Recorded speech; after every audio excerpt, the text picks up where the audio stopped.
Hello, माझं नाव अपेक्षा गजानन मालकर. मी आताच 10th पास झाले. माझे 10thचे पर्सेंट 95.6 आहेत. मी सहस्त्रबुद्धे क्लासेसमध्ये 8 पासून होती आणि 8 पासून आहे इनफॅक्ट, आणि याच्या पुढेही असेल.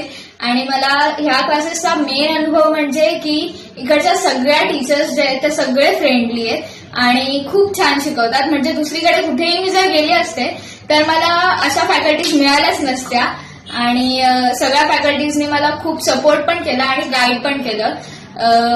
एस्पेशली कुणाल दादा आणि ओंकार दादानी मॅथ्समध्ये मला खूप सपोर्ट केला, ज्योती मॅमनी सायन्समध्ये आणि मोनाली मॅमनी इंग्लिशमध्ये, आणि चित्राताईंनी तर खूप सपोर्ट केला आणि त्यांनी खूप गाईड पण केलं संस्कृतसाठी आम्हाला. आणि ओव्हरऑल एक्सपिरियन्स माझा खूप चांगला होता. आणि मला इकडच्या सगळ्या टीचर्सना थँक्यू सांगायचंय की त्यांच्यामुळेच आज मी इथपर्यंत होते. थँक्यू.